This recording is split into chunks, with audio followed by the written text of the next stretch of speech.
unless you're one of those weird people that absolutely loves creating processes, most of us, it's like the most boring thing ever. And this week's episode is all about why you as a business owner shouldn't need to do it, don't need to do it, and the solution of who and how you get your processes done.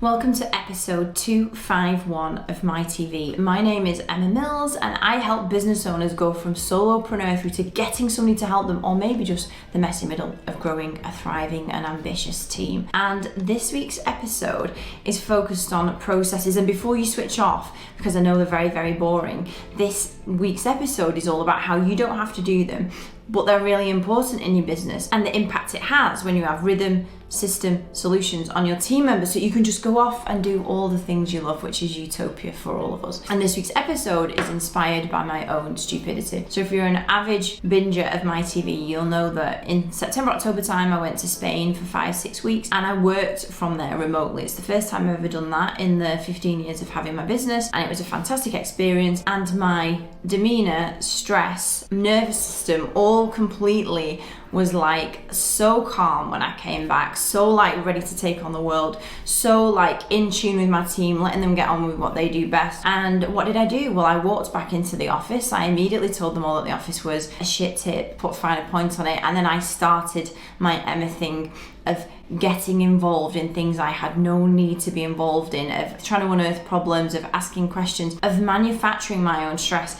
And the best solution I can give it is that there's a couple of things. So like I know that my mentor Martin Norbury's always told me that if problems are in your business, Emma, you don't need to go looking for them, because they're always going to come and find you. Like those that are really, really need your attention, they're coming your way. If they don't, and it's a problem that exists, somebody is going to solve it in your business, and you never needed to know about it anyway. And that is one of the best pieces of advice I've ever been given. But when I came back from Girona, maybe I was so fired up and calm and ready to get on with things that I just really forgot about all that, and I just got stuck into everything. My best analogy to what I was going to say is that like this table that I'm sat at, well, it's pretty, I don't know if you can see it on the camera, but it's pretty smooth. But if I choose to go and get a microscope, or not a telescope, a microscope or a magnifying glass, and I look at it uber closely, I'm not going to see a really smooth table anymore. I'm going to see all of the undulations and bits in the material and all of these things that actually exist. And it's completely the same as my experience of being in Girona, where I was physically removed. I was still working in the business. I still had the weekly, monthly meetings. I still had nothing had changed apart from where I was based, but the disconnect from being in the office and hearing things, and you'll know it, you can't help yourself, but you hear something, you go, what was that about, what's wrong with that client? And so this disconnect really helps. Like even my Apple Watch was telling me, Emma, your heart rate variability is one of the best it's been in a very long time. It is a particular stat that I'm concerned about because I feel like it's very low for my age, but anyway, I digress. So I came back and I totally destroyed my own sense of calm, which is literally what I did. And I'm very much about taking ownership of things, because the things that I was then talking to my team about, well, they exist, but they didn't need me to be occupying my mind with it. I just needed them to let them get on with it. And so I'm of the opinion that actually a lot of business owners' stress is self-manufactured, because we just can't help ourselves when we're in the office. We just can't help but overhear or ask questions, or like it's our default thing because we want everything to be great and we want our customers to be loved and we love solving problems. And so we get stuck right into the middle.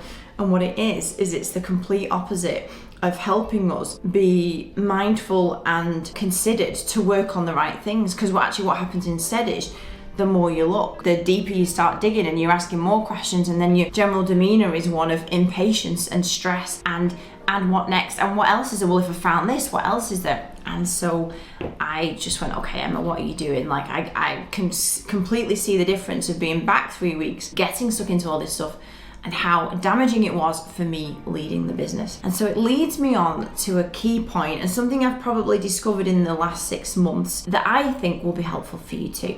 Because one of the reasons why we don't need to get stuck into our businesses is because what we should have is rhythm of things getting done, rhythm of check-ins with clients and team members and departments to know that they're going well, processes and steps of how to do stuff, and people making sure that those steps and things in each department or product or service gets done. Like, that is ultimately, and then you are able to understand, okay, is this going well? Is this going well? Like, that's the rhythm inside. And in lots of our clients' businesses, they do not have any processes because it's boring, it's like time consuming, it feels like the complete opposite of what you want to spend your time on. And honestly, most clients in our PA team, they come to us and they'll say, oh, can you help me with this? Okay, do you have any existing way to do it? No, we don't. Fine, no problem, we'll create it. Like, most business owners, if you're watching this and you go, I don't have an operations manual, I don't have processes, I don't have any of this, you are not alone. Like, this is completely normal in most people's businesses. They expect people to either do the job via osmosis mentally, just to pick it up, or they show them all individually, and obviously that's not a scalable solution. And there just aren't the guides and checklists and things to work with. So my approach to it is that if you task yourself with creating every single process that happens in your business, you're easily gonna think, forget this, I am not enjoying it. It's not, it's not what I want to be doing, and it's a pretty onerous thing to do. But I want to introduce you to the term playbook.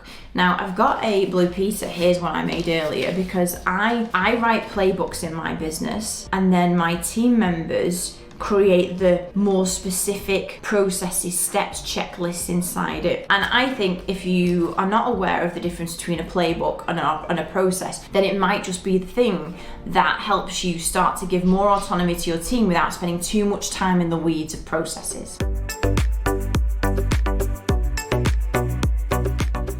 So in true Blue Peter style, here is one I made earlier, and sorry, it's all curly, I just printed it out because I wanted to just show you an example of what ours look like. Now, we've had ours nicely designed up, but the main difference between a playbook and an operating process, so a playbook is an overview of why we do something and the end goal, and potentially a quite broad checklist of how you get to the end goal, so the key things that need to be done. And whereas an SOP, a standard operating procedure, an actual process, might be a video or a step-by-step of how I get from A to Z. Whereas this is more of a, well, there's A and there's Z, and this is what it looks like, this is why we want to get to Z, but it's not all the A, B, C, D, it's not all the in-between bit. And my advice to you on this episode is that the more general playbooks you can create, you can get somebody else, whether it's a virtual assistant, whether it's a member of your team, to go, well, this is like why we do it, what good looks like, why it's important, the goal, like the general guide, and then somebody in your business can create the step-by-step so that 100 people could all follow the steps to do it the same way. My example today is a playbook that I wrote recently, like revised it on how our PA team handle our clients' emails. It's client email management. And the reason why this isn't a process is because it's not like the specifics of how we log into the inbox, where the password is stored, any specific things like that a particular client has on how we manage their email. It's not how often we do it and when, it's more general. So our playbook starts with the reason why, like the purpose of the playbook. So here it's that because we want to get our clients out of their inboxes and doing all of the good stuff in their business. Like, as you will know, being sat in front of your laptop just replying and reading stuff as it comes in is not a good use of time. And so my purpose here in this playbook is to help our staff understand that the more we can get our clients out of their inboxes, it's really, really important to them to be able to do all the actual things they should be doing. Page 1 is literally about the purpose of the playbook. It's so that we get our clients out of the inbox and that they have complete confidence that we're handling it in this way, like in our general overview. And then the next part of the playbook, which I'm not going to keep showing you every single page because the camera's probably not picking it up, but the next part of the playbook is just to understand a few, there's like a 4-point checklist, like is it a Gmail or a 365 inbox? It's not telling them how to log in and where to go, and it's not all of the finer detail. It's what kind of inbox is it? Is it a personal or a business inbox? Do we have a list of the company's team members? Just some like general things, so we've got all the tools we need to start supporting our client with their inbox.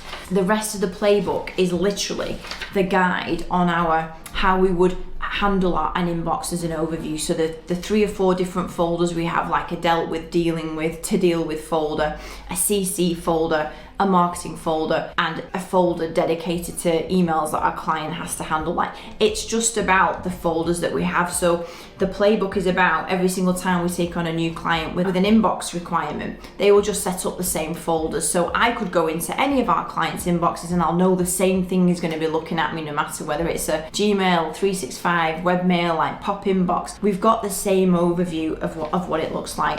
So it's got the folders in there, and then it's got what good looks like just in terms of how often we will do this. So as a minimum, we'll always check morning and afternoon in our inboxes, and then there's just notes on if there's lots of volume, we will do it morning, lunch and afternoon, but that's something to discuss with the client. And it's like a general overview of this is how my PA manages our clients' inboxes. It's not the exact details of, and every time an invoice comes in from Bob the accountant, we do X with it. That is an operating procedure, and my PA team or our operations manager, they create the finer detail. So I create playbooks to say, well, this is why it's really important. This is how often it should be done. This is like the core principles of why we do it and how it should be done and what we should ask a client. But the actual nitty gritty of all the individual bit, I don't create. I just do the playbook, and then the team members do all of they might record Loom videos, or they'll create a checklist, or they'll create the ABC of something. And the exact same thing can be for you. So if you work with an assistant, for example, and you have this job to do, it might be onboarding new clients. Well, the overview of the playbook is it's really important that we onboard new clients speedily, that we ask them these specific questions, and it needs to be done within a week. Or it's like the general overview of all communication should be in our company tone, that every Friday I need a report telling me which new clients have onboarded. But then your virtual assistant can create all the middle bit of, okay, so these are template emails for client responses. This is the form we use for client onboarding. This is the report I send every Friday to say which new clients have onboarded. This is the checklist to help clients through the onboarding process. Like, they will create all the nitty gritty, but you can give the overview of what the playbook of this part of the business looks like. So you might have playbooks for the accounts team that, for example, like things in the playbook might be that the accounts should be reconciled every Friday without fail with everything resolved. It might be that we chase invoices 3 times a week and a report goes to the MD of what cash flow is every Friday. It's like the overview, but it doesn't have in it how we chase the invoices. That's a process that somebody in your accounts team can make. So a playbook is a general guide to why this department exists and what good looks like. And you get your existing team or a virtual assistant to pick up and create the finer detail, the checklist, the processes inside it, so that you can just give over what good looks like and they can create the rest. Because I feel like most businesses don't scale because they don't have the processes behind it, because the business owner hates to do it. So what I'm advising that you do, just create some fab playbooks of like, well, this is what I want it to look like. This is what good looks like. Please, can you create the rest?